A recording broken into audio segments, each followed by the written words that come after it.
मंडळी नमस्कार। महाराष्ट्रामध्ये एक सध्या मोठी चर्चा आणि बातमी जोर धरू लागलेली ती म्हणजेच मनोज जरांगे पाटील यांचं मुंबईमध्ये होणारा आझाद मैदान यावरचं आंदोलन।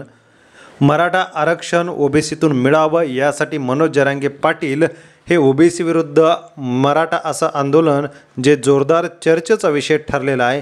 यामध्ये जरांगे पाटील टीका करत असताना भारतीय जनता पक्षाचे महाराष्ट्रातील सर्वेसर्वा देवेंद्र फडणवीस यांच्यावरती रोज तुटून पडतायत।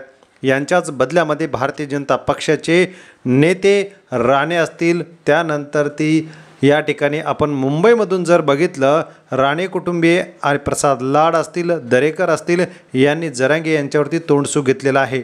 तर दुसरीकडे चित्रा वाघ यांनीही सडकून टीका केलेली आहे।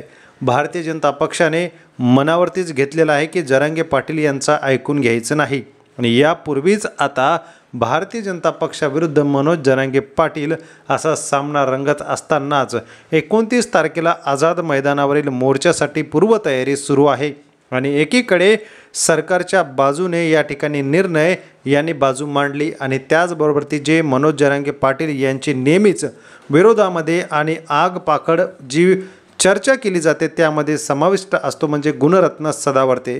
गुणरत्न सदावर्ते यांनी हायकोर्टामध्ये जी याचिका दाखल केली त्या याचिकेमध्ये मुंबईचं जनजीवन कसं विस्कळीत पडेल आणि मुंबईमध्ये जरांगे पाटील त्यांच्या मोठ्या संख्येने आल्यानंतर कसा परिणाम होईल हे दाखवून दिलं आणि त्यावरतीच आता महत्त्वाचा मोठा निर्णय या ठिकाणी गुणरत्न सदावर्ते यांच्या बाजूने झालेला आहे। गुणरत्न सदावर्ते यांच्या बाजूने हायकोर्टाने निर्णय देताना मनोज जरांगे पाटील आणि सरकारला एक इशारा दिलेला आहे की मुंबईमध्ये तुम्हाला हे आंदोलन करता येणार नाही, मुंबईला वेठीशी धरता येणार नाही। आपल्याला आंदोलन करण्यासाठी पर्यायी जागेचा उपलब्ध सरकारने करून द्यावी आणि त्या अनुषंगाने मागच्या वेळेत तर मुंबईमध्ये येता नवी मुंबईमधून जरांगे पाटील माघारी फिरले वाशीवरून, मात्र आता त्या पलीकडेच जे खारघर आहे नवी मुंबई महानगरपालिका क्षेत्राच्या बाहेरचं खारघर हे पनवेल महापालिका क्षेत्रामध्ये येतं आणि खारघरमध्ये एक मोठं पटांगण आहे। त्याच ठिकाणी पर्यायी जागेचा विचार करावा, मुंबईमध्ये येता येणार नाही अशी ठाम भूमिका न्यायालयाने मांडलेली आहे।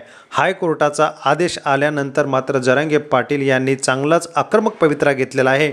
आमची टीमसुद्धा न्यायालयात बाजू मांडेल, आम्ही खारघर मध्ये न बसता या ठिकाणी आम्हाला पुन्हा आझाद मैदान जे या ठिकाणी संविधानाने उपोषण आणि या ठिकाणी बसण्यासाठी जे मैदान दिलेले आहे ते आझाद मैदान त्याच ठिकाणी आम्हाला बसायचं आहे असा त्यांनी या ठिकाणी हल्ला चढवलेला आहे।